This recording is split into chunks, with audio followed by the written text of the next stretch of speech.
So manufacturing has transitioned from making physical product to creating digital DNA. In this session, we'll talk about how we generate and protect that digital DNA that is the future of the manufacturing economy. Hi, and welcome to IMTSTV. I'm Tim Shimbar, the VP for Manufacturing Technology for the Association for Manufacturing Technology. We're here today at MC Squared 2016 in Dallas, Texas, and we have our first keynote of the session. Dr. Jordan Brandt's with us, the co-founder and CEO of Infer. Jordan, you had an interesting stat that I had yet seen, and this was one about almost a different shift of the trade winds, if you will, about 2.7, I believe it was in the billions and versus trillions. Trillions. We're in the T's now. In the T of dollars of products, talking about global trade, against $2.8 trillion worth of data. What does that mean for us today? I think this is a fundamental shift that's happening in going from a physical goods economy to an information economy. And if you look at global trade since World War II, has usually grown at about twice the rate of global GDP. And since the economic crisis of 2008, there's been this change in that global trade and global GDP are growing at about the same rate.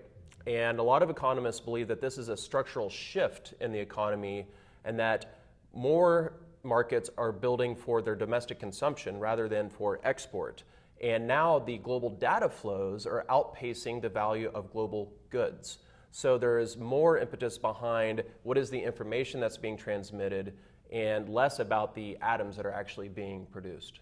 Got it, understood. With that kind of data, what does that mean for you professionally? Well, for me, coming out of a materials and manufacturing background, I started looking at this trend towards it's really about the information that is making those materials and making those products, and how do we secure that information flow? All the intellectual property is embedded now in that value, and the majority of the value is in continuing to go in that direction. We're at 2.8 trillion now. At the rate of data flow now, we're at over 300 terabits per second of data being transmitted around the world. So I said, how do we secure that infrastructure? How do we secure that intellectual property that's in a product? How do we make sure that products aren't modified without us knowing? And led me back into cybersecurity field and looking at encryption, and how do we actually embed encryption into all of our designs, into all of our products, into all of our applications to ensure that we have secure communication and the product itself is protected. Understood. And when the product becomes that, you mentioned the DNA portion of it, that's a transition in its own. I'm curious to know, when you see DNA, digital DNA, and it's going through its formulation, if you will, with source code, and then it performs under certain conditions, why is that different than how we build stuff today, and what does that mean for us when we view data and transferring that data across for things to be made tomorrow? Well, you think, now it's being defined by the information, the product itself, and I call it DNA because it's something that grows and adapts, right? So now the products that we're making are connected, and they're getting information from their contextual environment. And just like genes are expressed when they're put into a specific environment, the same things are happening with our products. And that DNA is now being generated largely generatively. It's not just a human hand drawing the dimensions of a part anymore. It's a lot of algorithms that are optimizing to generate that part. And that DNA is really the blueprint to generate the part. So no longer are we explicitly just designing everything. We're creating the algorithm that is going to design the thing, and that's going to modify the thing over time.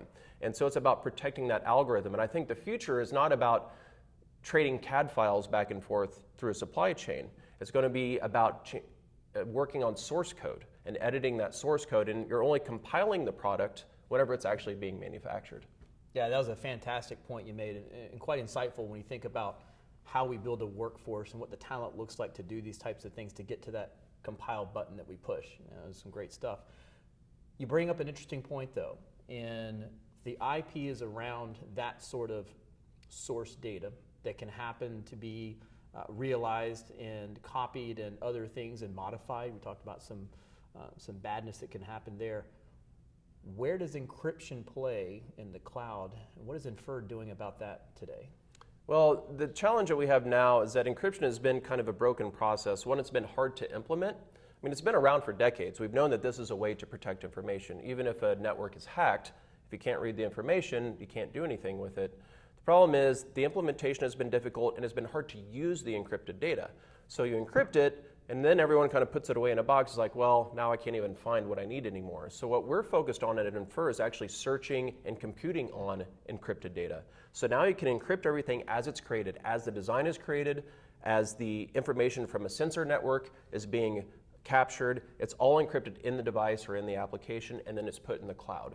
And now you can actually search and do computation on that encrypted data in the cloud without the hosting provider knowing anything about the data itself. So you can imagine you want to put your data on Amazon or Azure or any other popular cloud service. You can now run a search on your data. They don't know what you're searching for. They don't know any of the results that you get. So you can leverage the scale of cloud computation without those security compromises because you have end-to-end encryption. Thanks, Jordan. I appreciate your time with us today. This is Tim Shimbar with IMTS TV. We'll see you soon.